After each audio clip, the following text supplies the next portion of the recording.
आज हम एक ऐसा विषय सीखेंगे जो पूरी तरह से लगभग प्रचारकों ने उसके ऊपर प्रचार करना बंद कर दिया है, या फिर बहुत कम सिखाया जाता है उस विषय को मसीहत में।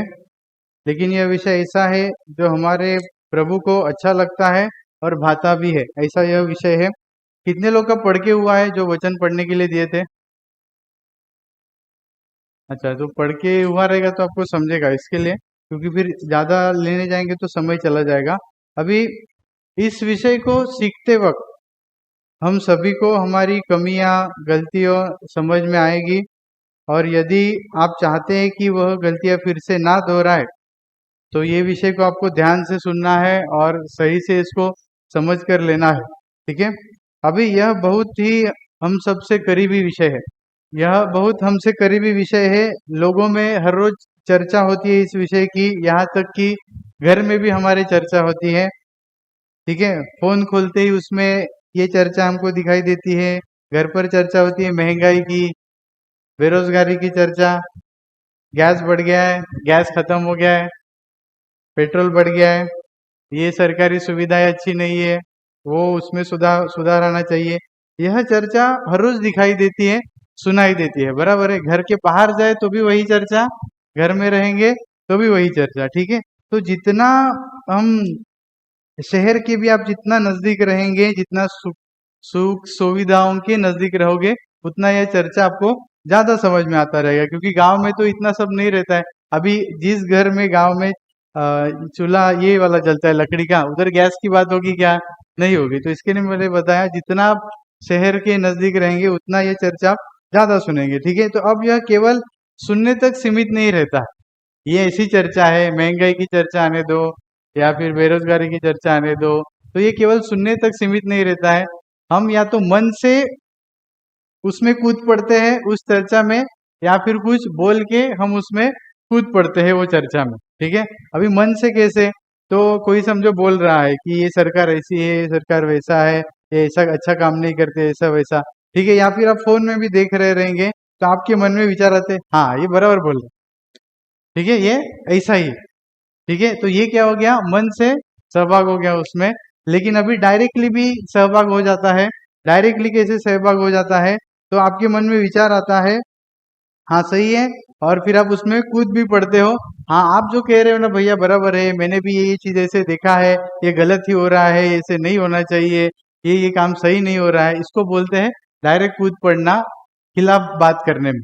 ठीक आहे, तर आता आपण जो विषय असा शिकणार आहोत तो विषय असा आहे की जो मंडळीशी फार निगडीत आहे पण तो शिकवला जात नाही, आणि त्याचबरोबर आपल्या रोजच्या जीवनाशी पण निगडीत आहे पण आपण तो व्यवस्थित समजून घेतलेला नाही। तर विषय असा आहे जो आपल्या रोजच्या जीवनाशी जोडलेला आहे। महागाई असेल, पुन्हा गॅसचे भाव वाढणं किंवा बेरोजगारी असणं, नोकऱ्या नाहीत, सरकारी सुविधा बरोबर नाहीत। अभी गांव में सरकारी अस्पताल रहता है तो उसमें भी लोगों की ये सही नहीं है, इधर जाएंगे तो बास आता है, ऐसा वैसा। ठीक आहे, मग अशा प्रकारे सुख सुविधेवर पण चर्चा करणं जाणं, मग कधी कधी आपण बोलत नाही की हे चुकीचं होते किंवा हे चुकीचे होते असं, पण आपल्या मनात विचार असतात की नाही नाही हे असं नव्हतं व्हायला पाहिजे, हे योग्य नाही, हे बरोबर नाही, असे आपले विचार जे आहेत ते आपल्या आजूबाजूला असलेल्या अधिकाऱ्यांविषयी किंवा आपण जिकडे काम करतो तिकडच्या व्यक्तीविषयी पण आपल्या मनात असे विचार असतात। हम जहाँ पर काम करते हैं वहां पर भी यही हालत है, ये ना ये बॉस ने सही नहीं किया, या फिर ये जो लीडर है वो सही नहीं कर रहा है, इसको ऐसा करना चाहिए था, इसको वैसा करना चाहिए था। तो ये क्या है? ये क्या है? तो ये एक प्रकार की इन्वॉल्वमेंट है खिलाफ बात करने के, अपने अधिकारी के खिलाफ बात करने की, या फिर डायरेक्ट कभी कभी सरकार के खिलाफ बात करने की। ये सब जो बातें हैं ये फिर मसीहों से जुड़ा हुआ है या नहीं है? ठीक है, मग ह्या सगळ्या गोष्टी एका विश्वासू माणसाशी जोडलेल्या आहेत की या फिर विश्वासू आदमी का और संसार की बातों कुछ भी ये नहीं, खाली विश्वासी जीवन यानी प्रार्थना में खड़े रहेंगे वो और प्रार्थना में आएंगे रहे वो, बाद में जो जीवन है वो सब अलग है। ऐसा है क्या? ऐसा है क्या?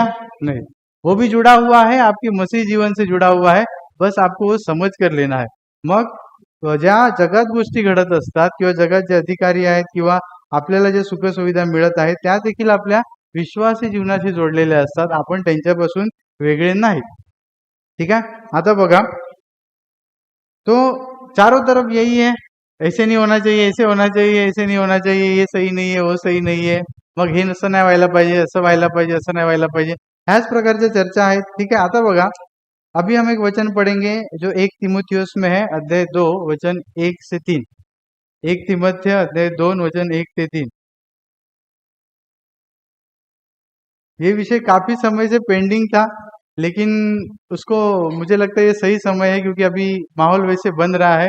इसके लिए आप लोग को मालूम होना चाहिए की इस माहौल के बीच आपकी क्या जिम्मेदारी है, मग ह्या वातावरणात आपली काय जबाबदारी आहे हे आपल्याला माहिती असणं गरजेचं आहे। ज्या प्रकारचं वातावरण आता बनत आहे त्या वातावरणात 1 तीमुथियुस अध्याय 2 वचन 1 से 3।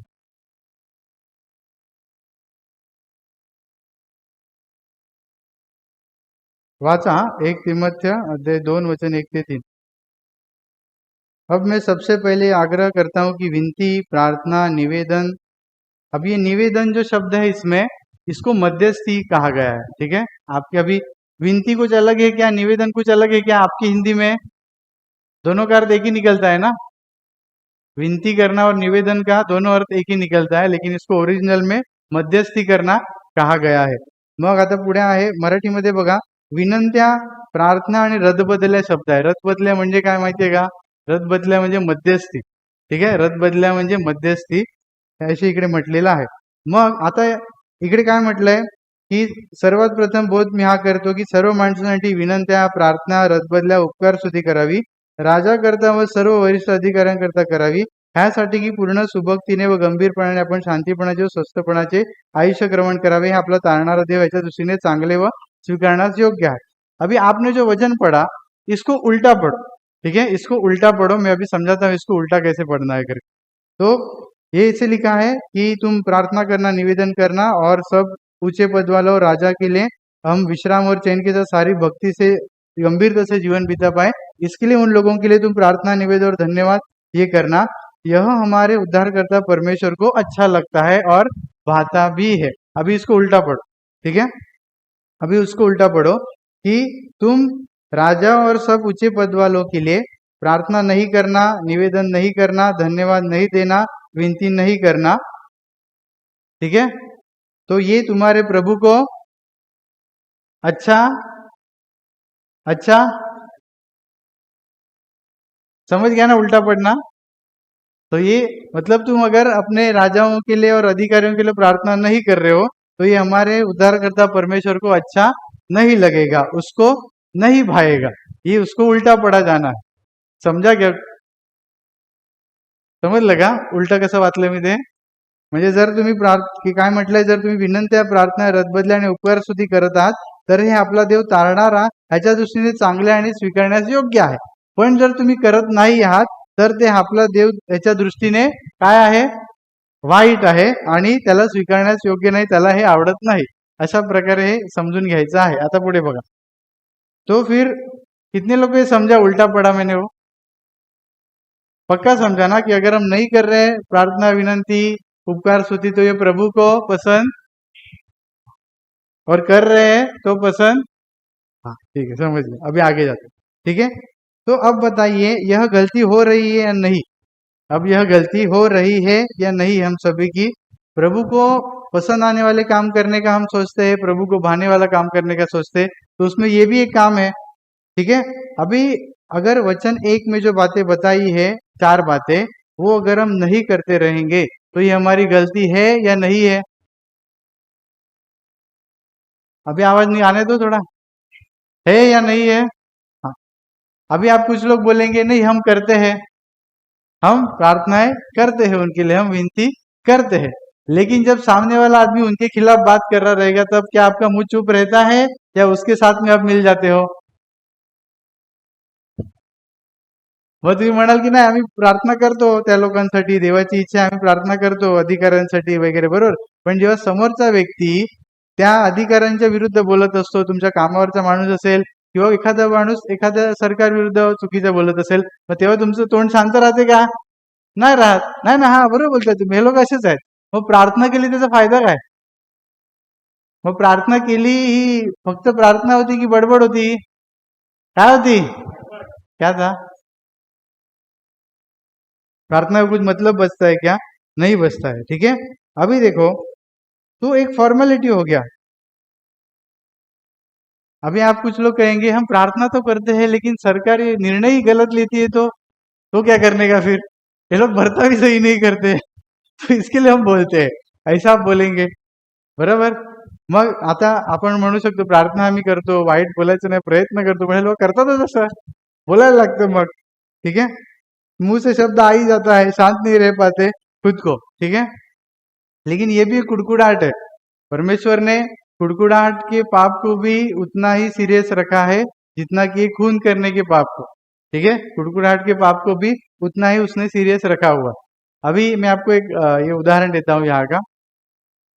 एक बार मैंने कुड़कुड़ाहट के विषय पे प्रवचन दिया था 1 घंटा. अगर किसी को सुनना है तो आप बाद में ऑडियो मंगाना. तो मैंने एक एक करके लिस्ट शुरू किया. ठीक है, कितने लोग घर में कुड़कुड़ाते हैं? तो कुछ लोगों ने हाथ ऊपर किया, कुछ लोगों ने हाथ ऊपर नहीं किया.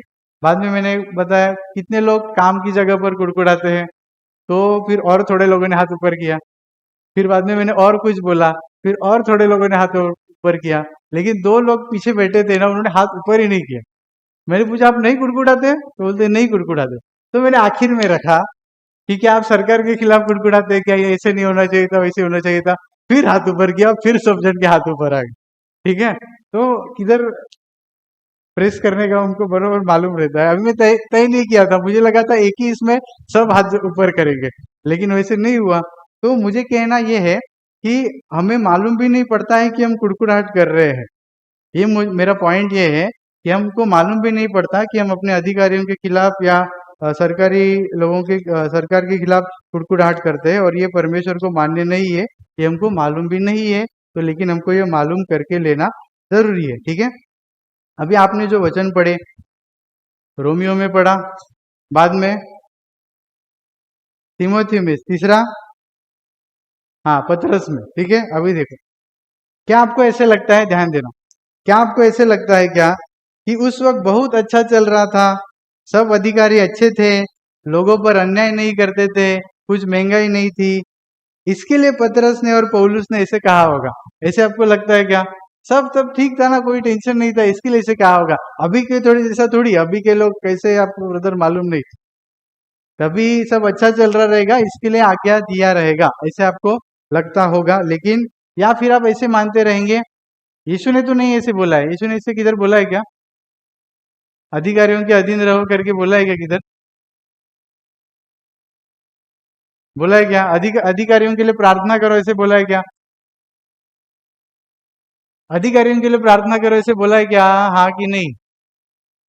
तो आप बोलेंगे यीशु ने तो नहीं बोला है, ये चेले लोग तो तभी ऐसे माहौल था, या फिर केवल रोमियो के लोगों के लिए बोला रहेगा, केवल तिमोथियुस को बोला रहेगा, या फिर पतरस ने केवल उन लोगों के लिए बोला रहेगा, वो उस वक्त के लिए था, अभी के लिए ऐसा नहीं है ब्रदर, आपको मालूम नहीं है, ऐसा आप सोचते हैं क्या?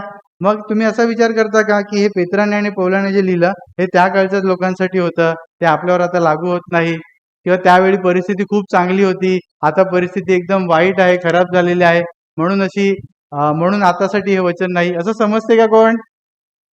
आहे का कोण? जवाब है मेरे पास, लेकिन नहीं समझ रहा है तो जाने दो, छोड़ देता हूँ. ठीक है, अभी हम एक एक करके उसमें से जाएंगे. रोमियो में से, रोमियो में अध्याय 13 वचन 1 से 7 निकालेगा. रोमियो अध्याय 13 वचन 1 से 7. आता रोम करास अध्याय 13 वचन 1 से 7 काढा.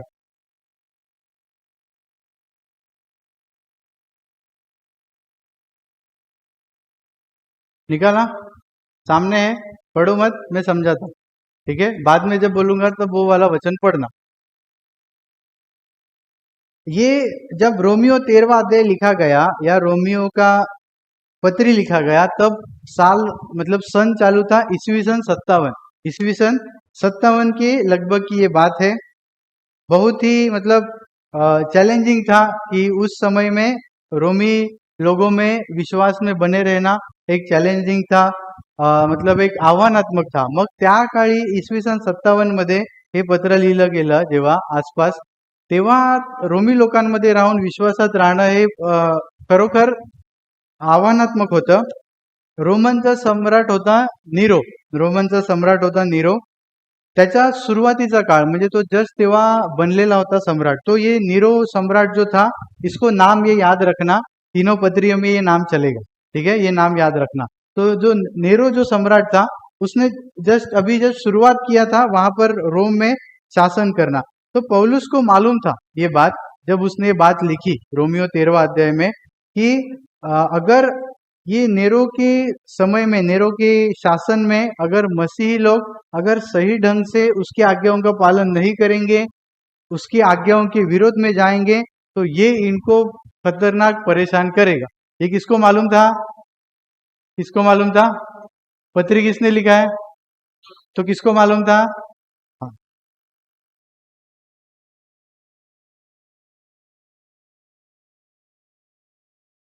तो पौलुस को मालूम था कि अगर ये जो लोग हैं, विश्वासी लोग वहां पर रह रहे, वो अगर इसके अधीनता में नहीं रहेंगे, इसके खिलाफ कुछ करेंगे, तो ये वहां पर इनको परेशान करेगा. मग पौलाला माहिती होतं की रोमन जो सम्राट आहे त्याच्या विरुद्ध जर विश्वासी लोक वागले तर त्यांना फार छळ सहन करायला लागेल. अभी वहां पर और एक माहौल निर्माण हुआ था. क्या मालूम है? जैसे अभी टैक्स बढ़ाते जाओ, लोग दे रहा है, टैक्स बढ़ाते जाओ, इस पे टैक्स, दूध पे टैक्स, पाव पे टैक्स, ब्रेड पे टैक्स, वैसे वहां पर भी था. ठीक है, तो ये टैक्स बढ़ाते जा रहा था, बढ़ाते जा रहा था. लोगों में पूरा ये था कि ये सम्राट बना है, लेकिन ये कितना परेशान कर रहा है. तो लोगों में पहले से ही चर्चा थी. अभी अगर गलती से विश्वासी लोग भी उस चर्चा में आ जाते, और अगर उस चर्चा के में बहकावे में आकर वो भी सम्राट के खिलाफ खड़े हो जाते, तो क्या हो जाता? किसका नाम बदनाम हो जाता? यीशु मसीह का नाम बदनाम हो जाता. तो ये वहां पर उसको मालूम था कि अगर ये बहकाव में आएंगे तो तुमको क्या करना है. इसके लिए उसने फिर बताया वचन. अभी आप 13वें अध्याय में हो, 6वां और 7वां वचन पढ़ो. मग तिकडे अशी परिस्थिती निर्माण झालेली होती की तिकडे टॅक्सवर टॅक्स, सगळ्या वस्तूंवरती टॅक्स लावण्याची सर्व चालू होती. लोकांमध्ये असंतोष निर्माण झालेला होता आणि लोक सगळी विरोधात जायला लागलेली होती. पौलाला माहिती होतं की जर विश्वासी लोक सुद्धा ह्याच्या बहकाव्यात आले आणि ह्यांनी पण कर दिला नाही आणि सम्राटाच्या विरुद्ध वागले, तर मग तिकडे जबरदस्त त्यांचा छळ होईल आणि येशूचं नाव पण तिकडे खराब होईल, हे त्याला माहिती होतं. आणि म्हणून त्यांनी 6व्या आणि 7व्या वचनात काय सांगितलंय बघा. रोमकरासमध्ये या आणि 13व्या अध्यायामध्ये तुम्ही आहेत, 6वां आणि 7वां वचन वाचा. पढ़ा उधर. इसलिए समझ गया क्या ये वचन क्यों लिखा है? ये आपको लिखा था क्या वचन? तभी आपको लिखा था क्या? नहीं, तभी वैसे माहौल वहां पर था. तेव्हा तिकडे त्या प्रकारचा माहोल होता, म्हणून इकडे तसं लिहिलेलं आहे की ज्यांना कर द्यायचा त्यांना कर द्या, ज्यांना जकात द्यायची त्यांना जकात द्या, जिसको महसूल देना है उसको महसूल देना, जिसको कर देना है उसको कर देना. ठीक है, जिससे डरना है उसको डरो, जिसका आदर करना है उसका आदर करो. ये किसके विषय में बात हो रही है? तो अधिकारियों के विषय में, सरकार के विषय में बात हो रही है. मग अशा प्रकारचं तिकडे वातावरण असताना तिकडे तो म्हणत आहे. फिर और एक वहां पर ऐसे था कि कुछ साल पहले वहां पर जो जू लोग रहते थे, यानी यहूदी लोग रहते थे, उनको हकाल दिया गया था. कोई एक और सम्राट था तभी, तो ये वापस आकर यहाँ पर बस गए थे. वापस आकर यहाँ पर बस गए, तो ये लोग ऐसे देखते थे, ये लोग आए मतलब कुछ तो गड़बड़ रहेगा. इनको भगा दिया था लेकिन फिर भी आए हैं, इनके ऊपर नजर रखना पड़ेगा. ठीक है, ये ऐसा रोमी लोग उनको देख रहे थे. और ऐसे नजरिए में रहते वक्त यदि वो कैसे भी चलते, नहीं हम टैक्स नहीं देंगे, हम क्यों सुने, ऐसा सब करते, तो फिर दुगना उनका छल होता था. और ये वहां पर माहौल था. ठीक है, अभी देखो, तो इसके लिए पौलुस ने ये बात वहां पर लिखी हुई आहे. म्हणून मग पौलाने ही गोष्ट त्या ठिकाणी लिहिलेली आहे. तिकडे जे लोक होते ते संशयाने बघायचे विश्वासी लोकांकडे, ती पण एक कारण होता. अभी दूसरा जो वचन हमने लिया था, 1 तीमुथियुस अध्याय 2 वचन 1 से 4 में आओ. 1 तीमुथियुस अध्याय 2 वचन 1 से 4.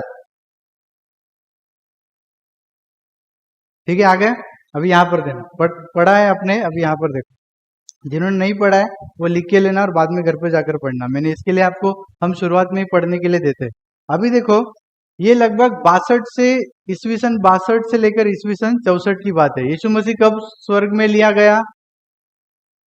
ईस्वी सन 30 में. ठीक है, कुछ लोग मानते हैं 33, कुछ लोग मानते हैं 30.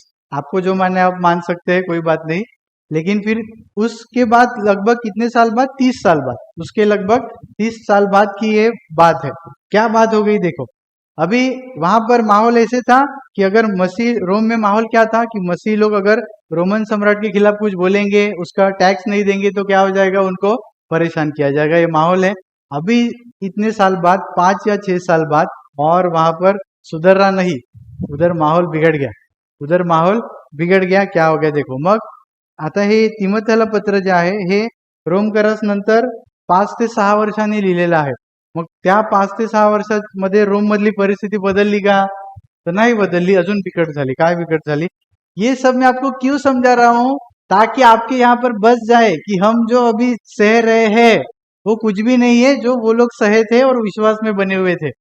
ये मुझे आपको समझाना है, इसके लिए ये सब बातें मैं आपको सामने रख रहा हूँ, ठीक है। तो इसके लिए ध्यान से सुनना है, नहीं मैं तो थोड़ी रोम में हूँ, ऐसे नहीं समझना, क्योंकि आने वाले दिन में ये सब भी आपको फेस करना पड़ेगा और उस वक्त भी आपको प्रभु की इस आज्ञा का पालन करना पड़ेगा, अधिकारियों के अधीन रहने की।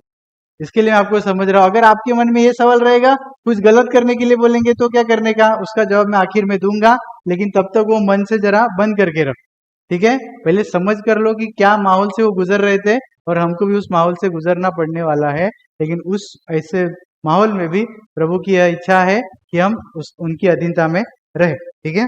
अभी ध्यान देना। तो परिस्थिति बिगड़ चुकी थी और अभी फिर पौलुस क्या कह रहा है, अभी अधीनता में, इसमें अधीनता की बात लिखी है क्या, दूसरा तीमुथियुस में, दूसरा तीमुथियुस मध्ये आहे का अधीनतेच्या, अधीनता की बात है क्या, नहीं। जैसे रोमियो में थी अधीनता की बात, वैसे इसमें है क्या, नहीं है। पढ़ते ऐसे घाई घाई में मत पढ़ो, गौर से पढ़ना, ताकि मैं जब समझाऊं तो तुरंत समझ में आए, इसके लिए, ठीक है। तो ये इसमें अधीनता की बात नहीं कर रहा है वो, ठीक है। यहाँ पर वो अधीनता की बात नहीं कर रहा है, वो यहाँ पर प्रार्थना की बात कर रहा है। प्रार्थना, निवेदन, पहले है विनती, बाद में है प्रार्थना, बाद में है मध्यस्थी और आखिर में है धन्यवाद देना, ठीक है। अभी क्या माहौल था सुनो, क्या माहौल था सुनो। ये जो नेरो सम्राट था, ये पूरा का पूरा वहां पर उसने, जैसे आप बोलते हैं ना, अभी के अधिकारी सब पागल है, क्यों सुनने का, बराबर, उनको अक्ल नहीं है, पढ़े लिखे नहीं है, क्या सुनने का। अभी सुनो, ये जो नेरो सम्राट था वो इतना क्रूर बन गया था कि उसने अपना खुद का ये रखने के लिए अपने माँ को मारा था और अपने पत्नी को भी मार दिया था, इतना वो खतरनाक था। अभी सुनो आगे क्या हो गया। तो ये लहरी बोलते हैं ना उसको, कि अभी उसको अंग्रेजी में एक शब्द है लेकिन आपको नहीं मालूम होगा। तो ये ऐसे दुष्ट और जुल्मी राजा के लिए भी कलीसिया प्रार्थना करे, ऐसी पौलुस की इच्छा थी। ये मनुष्य को आसान था क्या, मनुष्य के स्वभाव से ऐसे राजा के लिए क्या प्रार्थना करने का और विनती करने के लिए बोल रहे हो, ऐसा भयानक है वो। लेकिन उस वक्त भी पौलुस को यह कलीसिया को बताना था कि राजा भले ही ऐसा है, कितना भी बुरा होगा, लेकिन फिर भी उसके लिए तुम विनती करना, प्रार्थना करना, उसके लिए मध्यस्थी करना और उसके लिए धन्यवाद देना। सोचिए, आप जिस माहौल में आपका मालिक है वो काम की जगह पर, या आपके ऊपर जो सरकारी अधिकारी वो है, ऐसे है, ऐसे है क्या किसने अपनी पत्नी को मारा है, मम्मी को मारा है। देखिए अभी आगे देखो, उनके खिलाफ द्वेष मन में नहीं रखना है तुमको, ये उसको बताना था। तो सब उनके लिए, मतलब वो सारे अधिकारी और जो नेरो सम्राट है उसके लिए तुमको प्रार्थना करनी है, मध्यस्थी करनी है। क्यों, क्यों करनी है, चौथा वचन पढ़ो।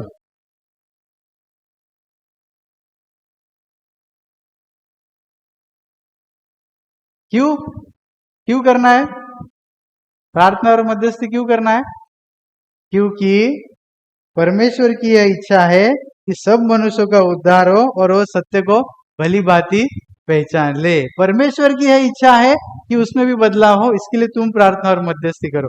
अभी ये वचन हमको काट के सिखाया जाता है, इसके लिए अधिकारियों के विषय में बोला है, हमको समझ में नहीं आता। मग एवढा तो खतरनाक होता, त्याने त्याच्या पत्नीला आणि आईला देखील मारून टाकलेलं होतं रागामध्ये येऊन, तरी देखील देवाची अशी इच्छा होती जी त्याने पौलाद्वारे सांगितलेली होती की तुम्ही त्याच्यासाठी पण प्रार्थना करा आणि मध्यस्थी करा, तो कितीही वाईट असेल तरी देखील का? कारण देवाची अशी इच्छा आहे की सर्व माणसांचे तारण व्हावे व त्यांनी सत्याच्या परिपूर्ण ज्ञानापर्यंत पोहोचावे, म्हणून तुम्ही त्यांच्यासाठी ह्या प्रकारे प्रार्थना करा। अभी जो वचन 2 में लिखा है देखो, क्यों करना? तो हम विश्राम और चैन के साथ और सारी भक्ति और गंभीरता से जीवन बिताए, लिखा है। इसका मैं आखिर में समझाऊंगा कि ये कैसे। अभी देखो, एक राजा इतना क्रूर है, परेशान कर रहा है, सताव दे रहा है, उसके लिए हम प्रार्थना करेंगे तो हम विश्राम और चैन के साथ भक्ति कर पाएंगे? पागल विगल हो गए क्या? इतना छल कर रहा है और उसको तुम प्रार्थना करेंगे तो विश्राम और चैन? वाह, ऐसी बात है क्या? ये कुछ तो अलग होगा इसमें। मग ह्याच्यात जे म्हटलेलं आहे की तुम्ही राजांकरता आणि अधिकाऱ्यांकरता प्रार्थना करा, मग काय होईल त्याच्याद्वारे? तुम्ही सुभक्तीने, गंभीरपणाने, शांतीचे व स्वस्थपणाचे आयुष्यक्रमण करावे। छळतोय माणूस आणि शांतीचं आणि स्वस्थपणाचं आयुष्यक्रमण, काहीतरी वेगळं असेल ना इकडे? बघा, पण काहीतरी वेगळं नाही, एक आत्मिक गोष्ट आहे। मी समजावेल तेव्हा तुम्हाला समजेल। बघा, अभी ये वहां के जो लोग थे, विश्वासी लोग थे, वो मूर्ति पूजा नहीं कर रहे थे। तो मूर्ति पूजा नहीं कर रहे थे, इसके लिए सारे जो रोमी लोग हैं उनको इस तरीके से देख रहे, ये हमसे अलग लोग हैं, ये सब बेकायदेशीर बोले तो ये हमारे साथ वाले नहीं है, ये सब अपना अपना ही करते हैं, ऐसा लोग उनकी तरफ देख रहे थे। ठीक है, अभी विश्वासी लोग किसको राजा मानते थे? विश्वासी लोग किसको राजा मानते हैं? अभी उधर कौन राजा था? हाँ, अभी नेरो राजा है, तो इनका ये भी अब उनकी प्रार्थना में यीशु को राजा बोलते हैं, तो शायद ये लोग के नेरो के खिलाफ भी रहेंगे। तो इसके लिए ये सब माहौल था। ठीक है, अभी और नेरो तो इतना परेशान कर रहा है, तो परेशान कर रहा है, तो इनका अगर माहौल देख के अगर वहां के विश्वासी लोग भड़क जाते, वहां के विश्वासी लोग अगर भड़क जाते तो क्या होता? और छल होता और परेशानी होती। ठीक है, तो इसके लिए उसने बताया कि उसके लिए प्रार्थना करो और उसके लिए तुम उनको धन्यवाद भी देना। अभी प्रार्थना करना एक अलग बात थी, धन्यवाद का क्या इधर चक्कर आहे? मग म्हणून तिकडे त्रास त्यांना होऊ नये म्हणून तिकडे त्यांना सांगितलं की तुम्ही आता त्यांच्यासाठी प्रार्थना करा। जर त्यांच्या विरोधात उभे राहिले तर डबल छळ होईल, म्हणून तुम्ही त्यांच्यासाठी आता प्रार्थना करण्यासाठी सुरुवात करा आणि उपकार स्तुती पण करा। आता प्रार्थना करायची ठीक आहे, उपकार स्तुती किस बात के लिए?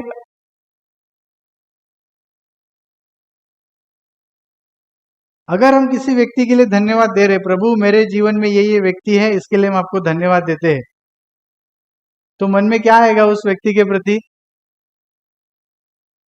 क्या आएगा? प्रेम आएगा। और क्या आएगा? आदर आएगा। ठीक है, और आदर आएगा तो उसके अधीनता में रहना या उसकी आज्ञा सुनना आसान होगा। इसके लिए उधर बोला है क्या करना? उसके लिए धन्यवाद। ठीक आहे, मग का तिकडे सांगितले? तर जेव्हा एखाद्या व्यक्तीबद्दल आपण देवाकडे उपकार स्तुती करतो की देवा हा व्यक्ती तुम्हाला दिलेला आहे म्हणून मी तुझे आभार मानतो, तेव्हा आपोआपच त्या व्यक्तीबद्दल आपल्या मनात आदर राहत असतो आणि त्या आदरामुळे आपण त्याचा विरोध करणार नाही आणि शांततेने राहू शकू। आणि हेच पौलाला तिकडे अपेक्षित होतं। आणि जर शांततेने तिकडे राहिले तर तिकडे सुवार्तेचा प्रचार होईल, ही त्याची योजना होती। म्हणून त्याने सांगितलेला डायरेक्ट नाही सांगितलं शांत राहा, नाही, प्रार्थना करा, त्यांच्यासाठी मध्यस्थी करा आणि त्यांच्यासाठी उपकार स्तुती करा। तो डायरेक्ट नहीं बोला शांत रहो, कुछ मत करो, कुछ बोलना नहीं, कुछ नहीं, ऐसे नहीं बोला। प्रार्थना करो और उनके लिए धन्यवाद भी दो। मतलब क्या ऊपर की सोच रखते थे। ठीक है, अभी देखो, क्योंकि वहां के लोगों का क्या था मालूम है? विश्वासी लोग क्या सोच रहे थे मालूम है? उद्धार किसका संभव है? जो यीशु मसीह पर अभी विश्वास रख रहे हैं उनका संभव है। ये तो ऐसा दुष्ट है, इसका क्या उद्धार होगा रे बाबा, ऐसा सोचते ना, ऐसी सोच थी उनकी। इसके लिए उनको बताया कि तुम उसके लिए प्रार्थना करो, क्योंकि प्रभु की यह इच्छा है कि सब मनुष्य का उद्धार हो और सारे जन सत्य को भली भांति पहचान ले। ये वचन बताने के पीछे यही वजह थी कि उनको समझ में आए कि परमेश्वर ये चाहता है कि उसका भी उद्धार हो। तो इसके लिए ये जब उनको समझ में आएगा, तो पौलुस को मालूम था कि ये ऐसा जब वो ये समझ कर लेंगे तो अपने आप ये अधीनता में रहेंगे, नेरों के खिलाफ बात नहीं करेंगे और नेरो जैसे इनको ऊपर टैक्स लगा रहा है या जो कुछ भी लगा रहा है इसका ये सुनेंगे, ये उसका ये था, इसके लिए उसने इस तरीके से बताया हुआ था और वो तो हमारे लिए भी आगे काफी काम आएगा। देखो अभी तीसरा वचन निकालो, एक पतरस अध्याय 2 वचन 13 से 17। एक पतरस अध्याय 2 वचन 13 से 17। इसमें आप 15 वचन पढ़ के रखो। एक पेत्र अध्याय 2 वचन 13 ते 17 काढा आणि त्याच्यात 15 वचन वाचून ठेवा। 15 वचन पढ़ के रखो, फिर मैं तुरंत समझाता हूँ। थोड़ा टाइम मुझे कम पड़ेगा, मुझे फिनिश करना है आज।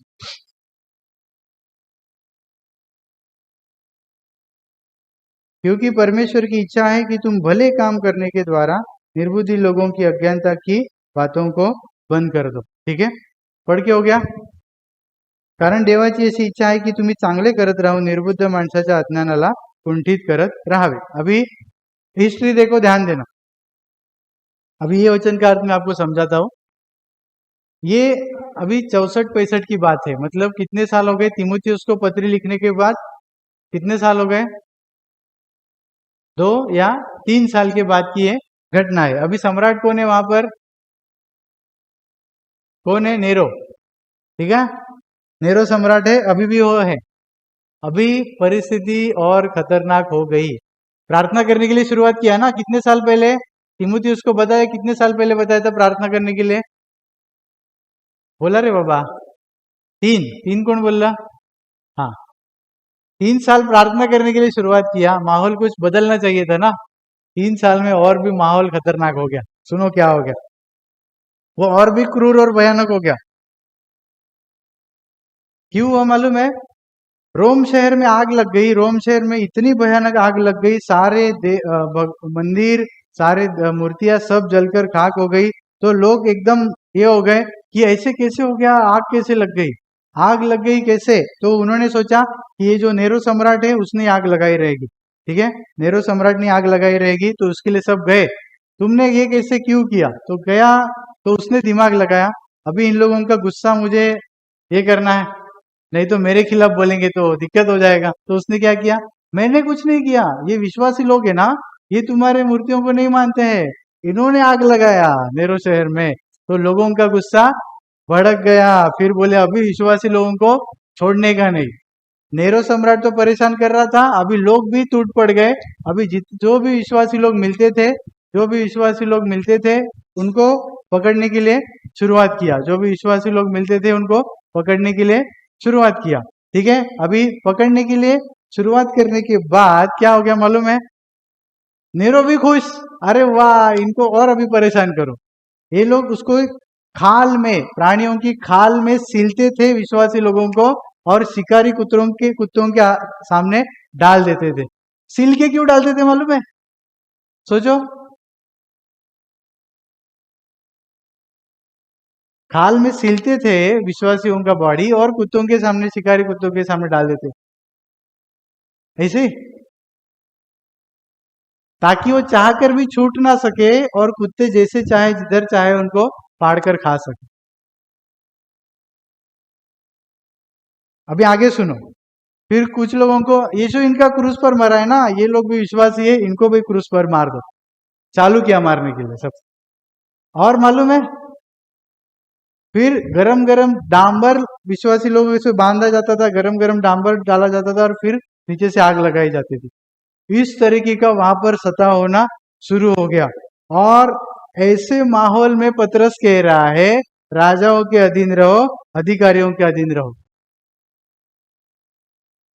13वां वचन आपने पढ़ा, 13 और 14 वचन में आपको ये पढ़ने के लिए मिलेगा कि राजाओं के अधीन में रहो, अधिकारियों के अधीन में रहो। और फिर 17वें वचन में कह रहा है कि राजा का आदर करो। अभी सोचो, ऐसा कोई बुरा कर रहा है आपके साथ में अभी कोई, तो फिर भी अगर आप कुड़कुड़ा रहे होंगे तो ऊपर से तालियां बजाता रहेगा प्रभु आपके लिए, बराबर की नहीं? ऐसे माहौल में पतरस कह रहा है कि अधिकारियों के अधीन में रहो और राजा का आदर करो। ठीक है, और क्यों इतना क्यों क्रूर हो गए थे मालूम है लोग? क्योंकि ये मूर्ति पूजा नहीं करते थे विश्वासी लोग, और फिर इनको देशद्रोही कहला जाता था, क्योंकि जलाया ये लोग ने बेचारों के ऊपर झूठा इल्जाम। सोचो, मतलब अधिकारियों के द्वारा भी झूठा इल्जाम, फिर भी ये लोग सह रहे, नहीं हम नहीं सहेंगे, हम मोर्चा निकालेंगे। ऐसे करते ना तो उसी वक्त सब मारे जाते। और जो प्रभु भोज लिया जाता था, प्रभु भोज के बारे में ऐसा गलत फहमी फैलाया था कि ये लोग मनुष्यों को मारते हैं, हम रोमी लोगों को मारते हैं और उनका मांस खाते हैं। ऐसा गलत फहमी फैलाया गया था, इसके लिए सब वो इतना भड़क गए थे, इसके लिए उनको इस तरीके से मारा जा रहा था। लेकिन पतरस फिर क्या कह रहा है देखो, कि लेकिन परमेश्वर की इच्छा है कि तुम ये परिस्थिति में भी भले काम करने के द्वारा निर्बुद्धि लोगों की अज्ञानता की बातों को बंद कर दो। मतलब ये माहौल में भी तुम अधीनता में रहो, भले काम करते रहो, राजा की आदर करो, और ऐसे माहौल में इस तरह का बर्ताव रखकर तुम, जो अज्ञानी लोग, जो निर्बुद्धि लोग सोचते तुम ऐसे हो वैसे हो वैसे हो, लेकिन जब वो देखेंगे कि ऐसा सब हो रहा है, फिर भी ये लोग राजा की अधीनता में, फिर भी इस शासन का पालन कर रहे हैं, तब वो क्या रहेगा, वैसे लिखा है कि उनके निर्बुद्धि लोगों की अज्ञानता की बातों को बंद कर दो। इस विषय में लिखा है। इतने लोग को समझ में आ गया? हाथ ऊपर करो। मग असं तिकडे माहोल असताना देखील ती प्राण्यांच्या कातडीमध्ये शिवून लोकांना कुत्र्यांसमोर फेकलं जायचं, वधस्तंभावर खेळलं जायचं, डांबर ओतून त्यांना जिवंत जाळलं जायचं। और भी एक भयानक बात है, लेकिन मैं बोलूंगा नहीं, ठीक है, मैं कभी सिखाऊंगा आगे, ठीक आहे। मग अशा परिस्थितीत देखील पेत्र सांगते, आता असं कोण वागतंय का आपल्याशी? नाही वागत। मग तरी पण जर आपण कुरकुर करत असू, त्यांच्या अधीनतेत राहण्यासाठी आपण हे करत असू, तर मग देव काय विचार करत असेल आपल्याविषयी? विचार करा। अशा पण परिस्थितीत पेत्र सांगतोय की त्यांच्या अधीन राहा, राजाचा आदर करा, आणि त्याच्यानंतर मग तो सांगतोय की देवाची अशी इच्छा आहे की तुम्ही चांगले करत राहून, ह्या परिस्थितीत देखील तुम्ही चांगले करत राहून निर्बुद्ध माणसाच्या आज्ञाला कुंठित करायचे। निर्बुद्ध म्हणजे कोण? जे त्यांच्यावर आरोप लावत होते, हे लोक देशद्रोही आहेत, हे लोक असे आहेत, यांनीच आमच्या मूर्त्या जाळल्या, असं तसं जे काही आरोप लावत होते त्यांना अज्ञानी म्हटलं त्याने, आणि त्यांच्या ज्ञानाला कुंठित करावं। तुमचं चांगलं वागणं बघून त्यांचं अज्ञान कुंठित होईल। इतने बड़े सताव में भी अगर तुम सरकार के नियम का पालन करते हुए देखोगे, ईमानदारी से एक नागरिक करके जीवन बिताते हुए देखोगे, तो उनको शर्म आएगी। ऐसा इसको एक भाषांतर में लिखा हुआ।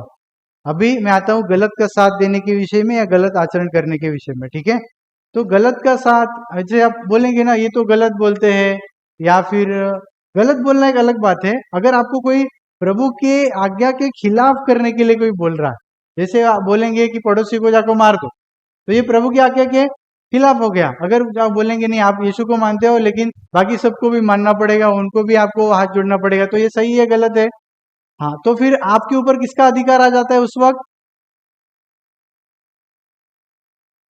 हाँ, उस वक्त प्रभु का अधिकार आ जाता है। जेव्हा अधिकाऱ्यांद्वारे किंवा आपल्या सरकारी अधिकारी असतील किंवा सरकार, त्यांच्याद्वारे देवाच्या वचनाविरुद्ध आपल्याला एखादी गोष्ट करायला सांगितली जाईल, तेव्हा आपल्यावर अधिकार त्यांचा नसतो, तर देवाचा असतो। आणि म्हणून तेव्हा आपल्याला देवाचंच ऐकणं गरजेचं असते, तेव्हा आपण त्यांचं ऐकू नये। जे काही आपल्याला समजतं की हे देवाच्या नियमाच्या विरुद्ध है, अभी समझो आप कहाँ पर रह रहे हो, ठीक है, कहाँ पर आप रह रहे हो, आपको मालूम है कि वो जगह लीगल नहीं है, वो जगह सरकार की है या किसी और की है, ठीक है। अभी आपको वो हटाने के लिए आएंगे, चलो ये सरकार की जमीनें खाली करो, फिर क्या आप करेंगे? बराबर है ना उनका? क्या आप बोलेंगे नहीं नहीं ऐसे ही है, हम इतने साल से रह रहे हैं तब कोई नहीं आया, ये लोग पहले उनको हटाओ फिर हमको हटाने आओ, ऐसा बोलेंगे आप? ऐसा ही बोलेंगे जब आएगा ना, हाँ। तो ये नहीं होना चाहिए। आपको अधीनता में, मतलब अधीनता में, अगर सोचो वो उस माहौल में अधीनता में रह रहे थे, तो हमें तो उतना तो नहीं है हालत बेकार।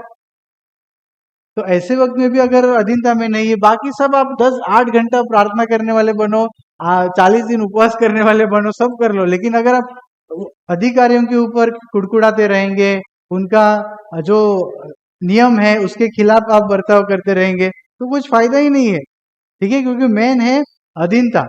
तो किसी के बारे में अगर अभी आपको कुछ सवाल है क्या, कि ऐसा ऐसा करने बोलेंगे तो हम कैसे करें, ऐसा किसी के पास सवाल है क्या? कुछ गलत करने के लिए बोलेंगे तो, लेकिन उदाहरण देना, कोणाकडे काय उदाहरण है का? अभी अभी समझो लाइट है, तो कोई अगर लाइट का ये कर रहा है और तो आंकड़ा, ठीक है, अंदर लाइट ले रहा है, फिर बाद में अगर उसके ऊपर फाइन लगा दिया, तुमने ये किया इतना इतना फाइन, फिर आप क्या करोगे? फिर नहीं नहीं ऐसे कैसे, बाकी लोग भी करते हैं, उनको पहले जाओ फिर हम लोग करेंगे।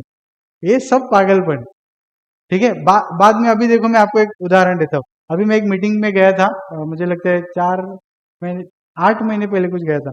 तो उधर ऐसे पास्टर लोग का मीटिंग था। तो क्या हो गया मालूम है, मैंने उधर पॉइंट रखा कि देखो, जिधर भी हमारी प्रार्थना होती है ना, उधर बांधकाम है तो उधर ऐसे होना चाहिए कि सरकार से हमको परमिशन लेना है कि ये इस जगह पर हम खेती नहीं कर रहे हैं, ये जगह पर हम बांधकाम करके इधर हॉल बना रहे हैं, ठीक है। इसको एनए करना कहते हैं, जो लोग पढ़े लिखे उनको मालूम। तो उधर एक आदमी था, उसने क्या बोला मालूम है, अरे ऐसा कैसा, तो वो लोग के मंदिर में ये वो लोग भी ये ऐसे ही बांधते हैं, वो लोग थोड़ी परमिशन लेते हैं, तो हम क्यों लेने का? हमारे खिलाफ कोई आएगा तो हम बोलेंगे पहले उनका तोड़ो फिर हमारा तोड़ने के लिए। ये ऐसे नहीं होता है, ये ऐसे नहीं होता है।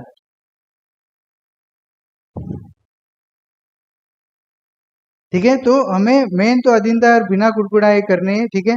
अभी और मेन चीज ये है, मुझे आज जो पॉइंट सिखाना है आपको वो है, उनके लिए निवेदन करने वाले बनना, यानी मध्यस्थी करने वाले बनना, उनके लिए प्रार्थना करने वाले बनना, उनके लिए विनती करने वाले बनना, और उनके लिए चौथा क्या है, धन्यवाद करणे वाले बनना। तर मेन तर अधीनता आहे जी आपण शिकलो, पण अधीनतेबरोबरच गरजेचं आहे जो आपण 4 गोष्टी आपण पाहिल्या तिमोथ्यामधून, की त्यांच्यासाठी विनती करणं, त्यांच्यासाठी प्रार्थना करणं, त्यांच्यासाठी मध्यस्थी करणं आणि त्यांच्यासाठी उपकार स्तुती करणं, ठीक है। अभी देखो, आपको इतना तो समझ में आया रहेगा ना कि वो हालत, तभी के समय की हालत बहुत बेकार थी, तभी के समय की हालत बहुत बेकार थी, और तब बने रहना अधीनता में बहुत मुश्किल था, ठीक है। तो प्रार्थना किसके लिए करनी है, विनती किसके लिए करनी है, मध्यस्थी किसके लिए करनी है, आपको तो मालूम होगा। उनका मन बदले, वो प्रभु को जाने, प्रभु की सच्चाई जाने, सच्चाई से और न्याय के साथ शासन करे। ये तो आपको समझ में आता है कि कौन कौन सी चीजों के लिए उनके लिए प्रार्थना करना आहे। मग त्यांच्यासाठी कोणकोणत्या गोष्टींसाठी प्रार्थना केली पाहिजे ते तर आपल्याला समजून येतं, की त्यांचं मन बदलावं, त्यांना देवाचं सत्य समजावं, त्यांनी योग्य प्रकारे न्यायाने आणि देवाच्या वचनाने शासन करावं। ह्या प्रकारे आपण प्रार्थना केली पाहिजे त्यांच्यासाठी, हे आपल्याला समजतं, ठीक है। अभी मैंने जैसे बताया था धन्यवाद देना, ठीक है। अभी एक बात मैंने आपको धन्यवाद देने के लिए क्यों बताई थी, क्योंकि जब हम उनके लिए धन्यवाद देंगे प्रभु को, तब उनके प्रति हमारे मन में क्या निर्माण होगा, आदर निर्माण होगा, और आदर निर्माण होगा तो हम जरूर उनकी अधीनता में रहकर चलेंगे। अभी दूसरी बात क्यों परमेश्वर को धन्यवाद देना मालूम है, क्योंकि परमेश्वर की मर्जी पूरी हो रही है।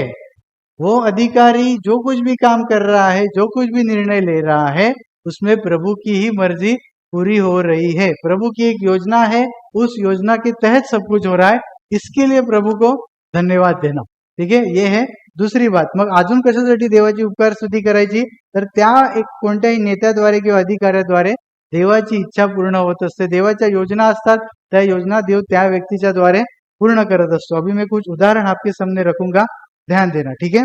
तो भले ही वो अनपढ़ हो, भले ही वो मसीह विरोधी हो, ठीक है, भले ही वो एकदम, मतलब वो किसी को उसको दया माया ही नहीं है, ऐसा अधिकारी हो, लेकिन फिर भी प्रभु की इच्छा है कि हम अधीनता में रहे। कब तक? जब तक कि वो हमें प्रभु के खिलाफ कुछ करने के लिए बोलता नाही, तब तक। मग तो किती कमी शिकलेला असेल, त्याच्यानंतर त्याला अक्कल नसेल, पण तरी जर देवाने, अभी एक राज्य में स्वास्थ्य मंत्री चुना हुआ है, हाँ, ठीक है, तो वो स्वास्थ्य मंत्री शायद पढ़ा लिखा भी नहीं है, लेकिन स्वास्थ्य मंत्री मतलब वो पूरा राज्य का संभालेगा कि क्या होगा, कैसे अस्पताल रहेंगे, कैसे दवाइयाँ रहेंगी। वो पढ़ा लिखा नहीं है, वो कैसे संभालेगा। लेकिन ऐसा नहीं है, प्रभु की योजना के तहत सब कुछ होता है, वो मैं आपको अभी आगे समझाऊंगा। मैं अभी आपके सामने कोई उदाहरण रखता हूँ, ध्यान देना कि प्रार्थना के साथ जब हम कोई चीज करते हैं, प्रभु ने बोला है तो कोई वो व्यर्थ नहीं जाता। प्रभु ने बोला है, वो चीज व्यर्थ नहीं जाता है।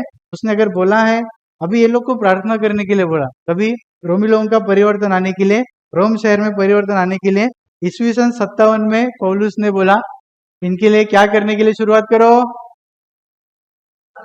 और विनती और मध्यस्थी और धन्यवाद है। अभी आपको क्या लगता है कितने साल बाद बदला हुआ रहेगा?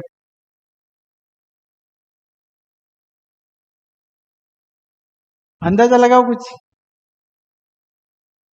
किती वर्षानंतर बदल झाला असेल असं वाटतं तुम्हाला?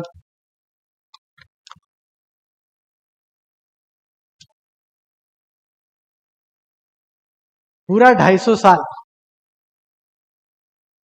250 ईयर्स. 250 साल.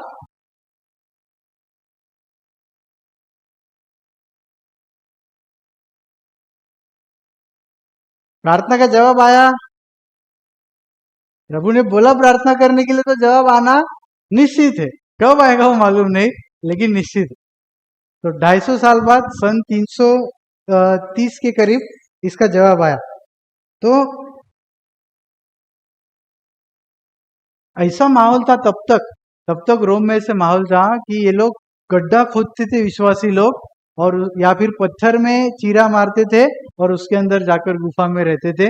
और ऐसा माहौल था, सोचिए किस हद तक का सता वहां पर शुरू था. और फिर क्या हो गया? फिर एक दिन अचानक, जो प्रभु पहले भी कर सकता था, लेकिन बहुत बात किया, लेकिन वो उसकी मर्जी है. ये अपने परिवारों को मरा हुआ पाते थे. पत्नी है, बाजू में पति मरा हुआ है, बच्चे मरे हुए हैं, और ये लोग फिर भी प्रार्थनाएं करते थे, प्रभु उसका मन बदल, रोम के सम्राट का मन बदल, वो तेरी सच्चाई को जान सके. उन अधिकारियों के लिए वो प्रार्थना करते थे. 300 लगभग 250-300 साल बाद ये प्रभु का आवाज तो पहुंचता था, लेकिन वहां पर उसकी योजना तब पूरी होगी. सन 313 में एक कॉन्स्टेंटाइन नाम का रोमी सम्राट था. वो एक युद्ध की तैयारी कर रहा था. एक दूसरे देश से लड़ने के लिए. तो जब युद्ध की तैयारी कर रहा था, तब परमेश्वर ने उसको आकाश में, आसमान में क्रूस का चिन्ह दिखाया. उसको आसमान में क्रूस का चिन्ह दिखाया, और वो क्रूस का चिन्ह देखकर उसको समझ में आ गया कि इतने साल से मैं जो जिसको कर रहा हूं वो कभी दिखाई नहीं दिए, लेकिन यही कैसे दिखाई दिया. उसके इधर प्रकाश आ गया, बुद्धि खुल गई उसकी, और उसको समझ में आ गया कि ये जो विश्वासी लोग हैं जिनको हम परेशान कर रहे हैं, वही यीशु मसीह सच्चा और जीवित है. और तब उसी क्षण उसने यीशु मसीह का स्वीकार कर लिया. ठीक है. अभी देखो हमको क्या दिखाई देता है, लेकिन प्रभु इतना समय लग गया आपको. लेकिन ये 300 साल में जितनी गवाहियां है, जितनी घटनाएं हैं, और जितना भी इतिहास है, वही इतिहास हमको आने वाले समय के लिए मजबूत करेगा. ये तब की योजना थी प्रभु की, इसके लिए इतना समय लग गया, लेकिन वो योजना तो जो बोला था वो पूरा हो गया. रोम शहर में परिवर्तन आ गया. बाद में जाकर वो लोग मरियम को पूजने लग गए, वो अलग बात है. लेकिन जब तक जो 250 सालों की प्रार्थना है, उसका फल उन्होंने देखा. विश्वासी लोगों ने वहां पर फल देखा प्रार्थनाओं का. तो मुझे ये कहना है कि अगर बोला है प्रार्थना करने के लिए, तो हमें वो जरूर करना है, चाहे हमारे पीढ़ी में हम बदलाव देखें या ना देखें. ठीक है. लेकिन आने वाली पीढ़ी हमारी शायद बदलाव देखे. और प्रभु की तो इच्छा है, प्रभु को भाता है कि हम प्रार्थनाएं करें उनके लिए विनती करें, मध्यस्थी करें और उनके लिए धन्यवाद दें. तो प्रभु की तो मर्जी पूरी कर रहे हैं, चाहे बदलाव हो या ना हो. ठीक है. मेरे पास 5 गवाहियां हैं, लेकिन मेरे पास समय थोड़ा कम है. मैं और एक गवाही लेता हूं, प्रार्थना के द्वारा कैसे बदलाव होना संभव है उस विषय में. ठीक है. 1990, 1990 की बात है. लिप्जिग शहर है, वहां पर कम्युनिस्ट लोगों का सरकार था. कम्युनिस्ट लोग, कोई सुना है कम्युनिस्ट नाम? कम्युनिस्ट लोग भी बहुत सताते थे मसीह लोगों को, पूरा का पूरा सताव. एक बार ये लोग ने तय किया, उधर एक सेंट निकोलस करके चर्च है लिप्जिग शहर में. ठीक है. तय किया कि वो चर्च में जाएंगे सेंट निकोलस करके, और सब विश्वासियों को मारेंगे, और वहां से शुरू करके सभी चर्चों में जाएंगे और सभी लोगों को मारेंगे. कम्युनिस्ट सरकार है, तो ये लोग ने तय किया कि एक भी यहाँ पर विश्वासी नहीं बचना चाहिए। सैनिकों को आज्ञा दिया था उन्होंने, जो भी सामने आएगा उसको गोली मारना, जो भी सामने आएगा उसको गोली मारना। ठीक है, अभी ये लोग बाहर खड़े हैं, चर्च के बाहर खड़े हैं, और फिर दरवाजे खुल गए चर्च के, और विश्वासी लोग बाहर आना शुरू हो गए। बाहर आना शुरू हो गए, उनके हाथ में कोई हथियार नहीं था, और ना ही नहीं हमारे साथ ऐसा अन्याय नहीं होना चाहिए ऐसे घोषणा वो भी नहीं थी। केवल उनके हाथ में एक मोमबत्ती थी, एक मोमबत्ती थी, और दूसरे हाथ से उन्होंने एक दूसरे का हाथ पकड़ा था। वो आए और फिर कलीसिया के बाहर बैठे, अंदर चुप कर नहीं बैठे कि हम अंदर बैठ के प्रार्थना करेंगे प्रभु बचाओ बचाओ, बाहर ये सब चालू है। बाहर आए, उनके सामने खड़े, मोमबत्ती लिए, आंख बंद करके प्रार्थनाएं कर रहे, और धीरे धीरे शांत आवाज में वो प्रार्थनाएं कर रहे। तो जब वो शांत आवाज में प्रार्थना कर रहे थे और घुटने टेके थे उन्होंने, तब वहां पर कुछ हुआ। जो सैनिक वहां पर देख रहे थे, बंदूकें ताने हुए थे, उनके वो जो माहौल था कि ये इतने शांत कैसे हो सकते हैं, इनको मारने के लिए आए हैं, इतने शांत कैसे हो सकते हैं लोग, ना कोई भाग रहा है, आंख बंद करके बस बैठे और मन ही मन कुछ बोल रहे। वो तो उनको वो अचंबा महसूस होने लग गया। ऐसे लिखा है वो किताब में कि उनके हाथ थरथराने लग गए, उनकी बंदूक जो थी हाथ में वो थरथराने लग गई, उनके आंख से आंसू बहने लग गए, और उनके हाथ में जो बंदूकें थी वो भी नीचे गिर गई। और उस वक्त वो रात को वो सारे सैनिक भी उनके साथ बैठकर प्रार्थना करने लग गए। तो एक भी ना बंदूक, ना एक भी गोली, ना खून का एक बूंद। और जब सैनिकों ने ये जब देखा, और सैनिकों में जो परिवर्तन आया, तो वो सारे शहर में मालूम पड़ गया। और सारे शहर में जब मालूम पड़ गया, तब लोगों को समझ में आ गया कि ये जो सरकार ने जो निर्णय लिया था वो गलत है, और गलत है तो अब से इस सरकार का हम साथ नहीं देंगे। और इसके लिए फिर वो जो कम्युनिस्ट सरकार थी वहां की, वो गिर गई। ठीक है, तो ये क्या था, अभी वो अधिकारी में परिवर्तन आया क्या, जो मेन अधिकारी था उसमें परिवर्तन आया क्या, नहीं, लेकिन जो छोटे अधिकारी थे उनमें तो परिवर्तन आया, उसके द्वारा उस शहर में परिवर्तन आया। और जो प्रार्थना वो कर रहे थे, प्रभु शहर में शांति बनी रहनी चाहिए, वो प्रार्थना सुनी गई। ठीक है, ये है, वो भले ही अधिकार के द्वारा शांति आ गई या अधिकार को हटाने के द्वारा शांति आ गई, लेकिन शांति आने के लिए जो उन्होंने प्रार्थना की वो वहां पर पूरी हो गई। अभी इसके उल्टा वो भी मेरे पास है, 5 है, 2 गवाहियां मैं बताता हूं आपको।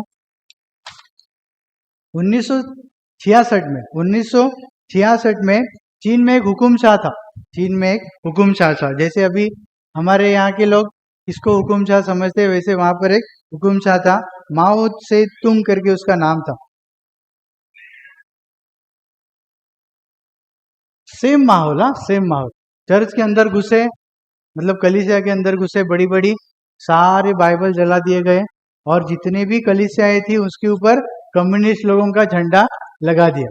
ठीक है, अभी एकदम फुल वो जोश में है कि ये लोग को खत्म कर देने का। और फिर ये लोग को बांध के, जितने भी सेवक लोग उनको मिले उनको बांध के खींचते हुए, उनको मारते हुए लेकर जा रहे थे। लेकिन ऐसे माहौल में विश्वासी लोगों ने प्रार्थनाएं करने के लिए शुरुआत की, हे प्रभु माओ का मन बदल। माओ यानी जो वहां का जो हुकुमशाह था, उसके लिए माओ का मन बदल।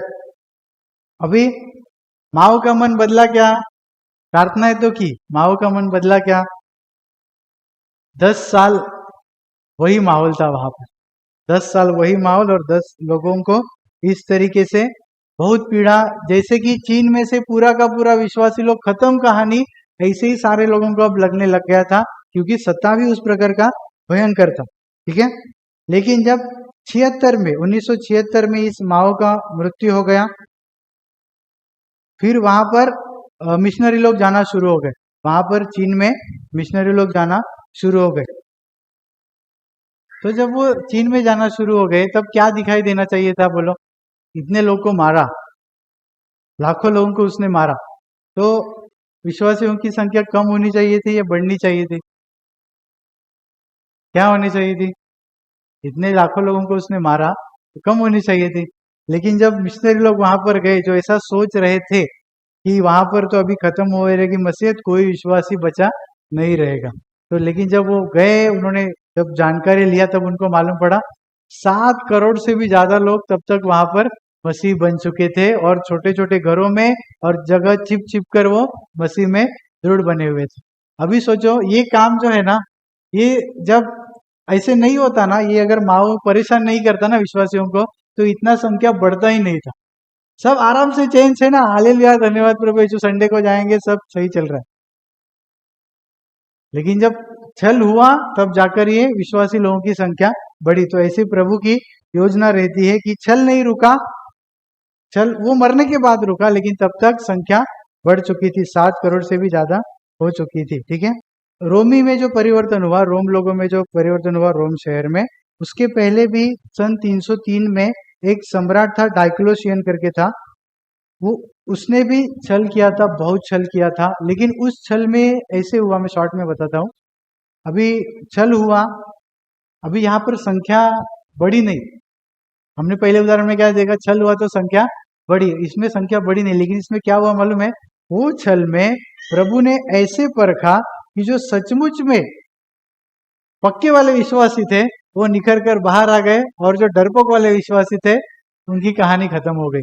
और जो सचमुच में जो परखे वाले विश्वासी थे, वो जब बच गए, तब उनके द्वारा प्रभु जो कार्य कर सका, वो अगर ये साथ में रहते ना, तो नहीं कर सकता।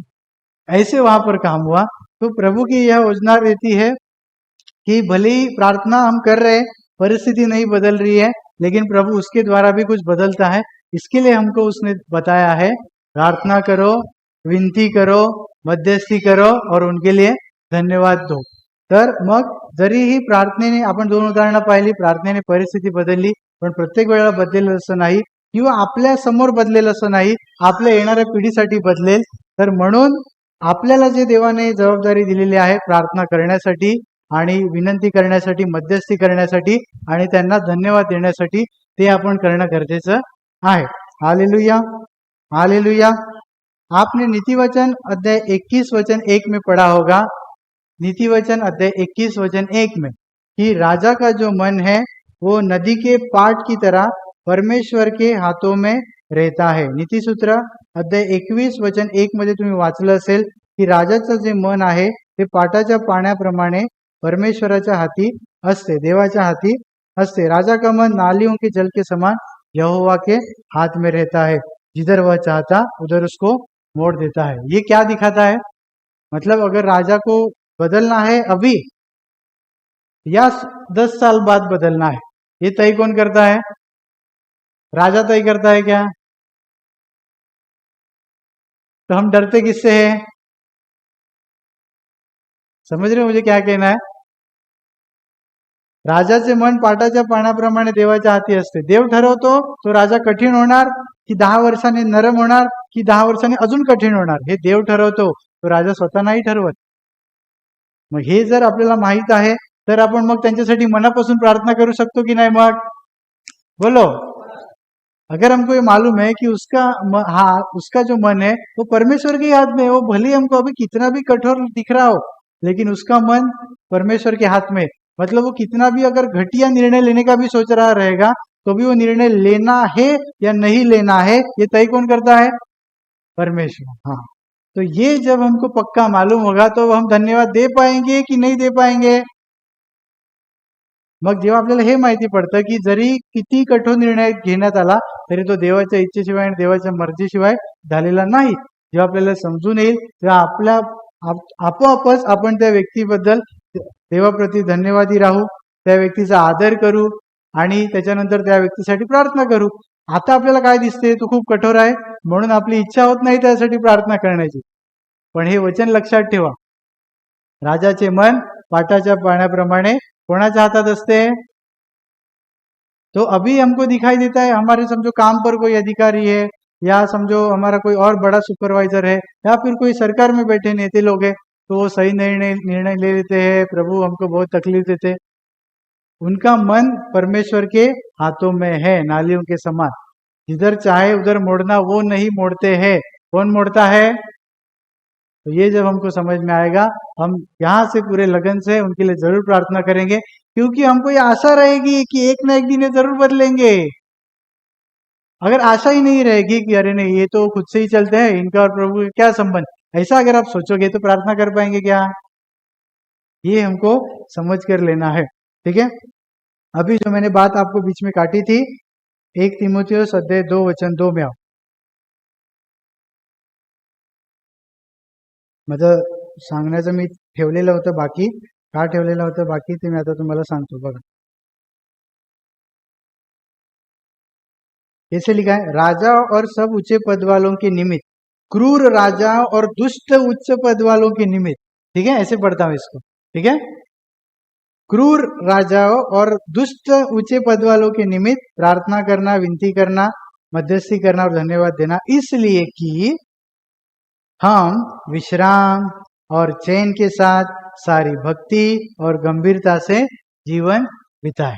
ठीक है, अभी देखो, अगर हमको ये तसल्ली रहेगा कि राजा का मन, अधिकारियों का मन परमेश्वर के हाथों में है, तब हम विश्राम होगा या नहीं, होगा या नहीं, चैन के साथ रह पाएंगे या नहीं, और भक्ति और गंभीरता से यानी उनकी अधीनता में जीवन बिता पाएंगे। ये उसको यहाँ पर कहना है। मग तो काय म्हणतोय की राजांकरता, दुष्ट राजांकरता आणि सर्व वरिष्ठ जे खूप जुलमी आहेत अशा वरिष्ठ अधिकाऱ्यांकरता पण प्रार्थना करा, त्याच्यानंतर मध्यस्थी करा, विनती करा आणि त्यांच्यासाठी उपकार स्तुती करा, ह्यासाठी की कशासाठी? पूर्ण सुभक्तीने व गंभीरपणाने आपण शांतीचे व स्वस्थपणाचे असे आयुष्यक्रमण करावे। मग शांतीचे आणि स्वस्थपणाचे आयुष्यक्रमण कसं होणार?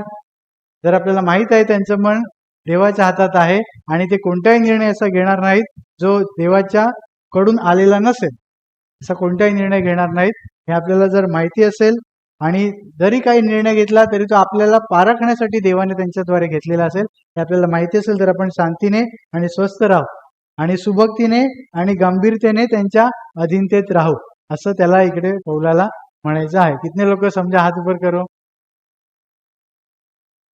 ठीक आहे, आतापासून किती लोक कुडकुडणार गॅस महाग झाल्यावर? किती जण कुरकुर करणार गॅस महाग झाल्यावर? सांगा, किती जण कुरकुरणार पेट्रोल महाग झाल्यावर? और समझो आपके सामने कोई बोल रहा है, हाँ ये लोग है ना ऐसे, उधर है ना उधर ऐसे कर दिया, ये लोग इनको समझता नहीं है, पढ़े लिखे नहीं है, ऐसा आपके सामने कोई बोलेगा तो आप उस चर्चा में सहभागी रहेंगे या बाजू हट जाएंगे? अब तक क्या करते थे? हाँ, तो आज जाकर प्रभु को धन्यवाद देंगे क्या? प्रभु धन्यवाद, हमको ब्रदर ने हमको सिखाया। हाँ, और फिर आपका सबसे मेन ड्यूटी क्या है अभी? आप अब से शांत रहना, ठीक है, समझ गया आपको। अभी लेकिन क्या करना है उसके आगे जाकर? उनके लिए और धन्यवाद देना। अगर आप नहीं करेंगे तो प्रभु को ये भाएगा, प्रभु को अच्छा, जर तुम्हें करना नहीं लेना, और अगर ये कर रहे हैं तो ये प्रभु को भाता है और प्रभु को अच्छा लगता है। ठीक है, चलो अभी खड़े रहेंगे प्रार्थना के लिए, प्रार्थना करते हैं। मुझे फिर बताना कितने लोग ने धन्यवाद दिया और कितने लोग ने प्रार्थना करने के लिए शुरुआत किया, अगले हफ्ते मुझे आकर बताना। ठीक है, मैं राह देखूंगा आपकी। Hallelujah, hallelujah. हे पिता परमेश्वर, आज के वचनों के द्वारा आपने हमारे सामने जो अधिकारियों की अधीनता के विषय हमें समझाए हैं पिता, अधिकारियों के आज्ञा में रहने के विषय में, अधिकारियों का आदर करने के विषय में जो बातें हमने सीखी है हम ध्यान में रखें पिता। और जैसे हमने सीखा है कि उनके लिए हम प्रार्थना करने वाले, विनती करने वाले, मध्यस्थी करने वाले और उनके लिए धन्यवाद देने वाले हम बने, तो वैसी हमें हमेशा याद दिलाइए हमारी प्रार्थनाओं में, और हम पूरे जी जान से और लगन से, जैसे हम खुद के लिए प्रार्थना और निवेदन करते हैं वैसे उनके लिए भी प्रार्थना और निवेदन करने वाले बने। ऐसा अनुग्रह हम पर कीजिएगा। प्रभु यीशु मसीह के नाम से यह प्रार्थना मांगते हैं, आमीन।